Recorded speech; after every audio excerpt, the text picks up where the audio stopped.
তুমি প্রত্যেক মান্থলি বেসিসে একটা পার্টিকুলার ডেতে তুমি একটা টাকা ইনভেস্ট করছো। এবারে এসআইপির সুবিধাটা কি হয়?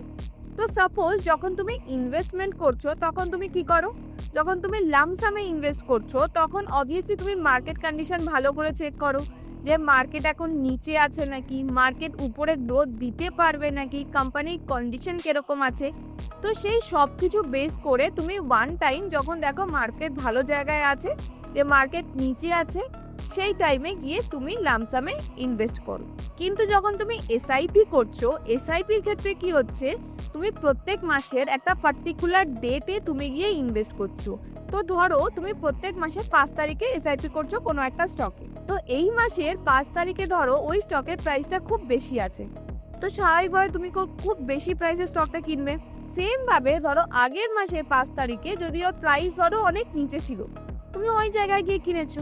এখানে তুমি প্রত্যেক মাসে চেক করছো না যে আজকের দিনে মার্কেটের কন্ডিশন কিরকম আছে, স্টকের প্রাইস কোথায় আছে। ও অটোমেটিক্যালি যদিও উপরে থাকে তাহলেও বাই করছে, যদিও নিচে থাকে তাহলেও বাই করছে।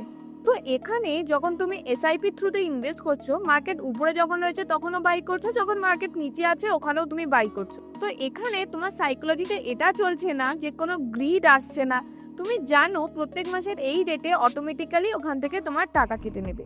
তো এই জিনিসটা তোমার হচ্ছে না যে তোমার কোনো গ্রিড আসছে না যে মার্কেট এখন নিচে আছে এখন একটু বেশি বাই করে নিই, বা আরও নিচে আছে আমি অ্যাভারেজ করে নিই। তো এই জিনিসগুলো আসছে না।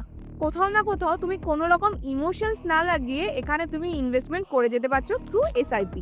তো এই অ্যাডভান্টেজটা আই থিঙ্ক বোঝা গেল যে লং টার্মে কোনো রকম ইমোশনস না লাগিয়ে মার্কেটে কখনো উপরে বা কখনো নিচে একটা সিস্টেমিক ওয়েতে তুমি ইনভেস্ট করতে করতে প্রত্যেক মাসে তুমি লং টার্মে একটা বড়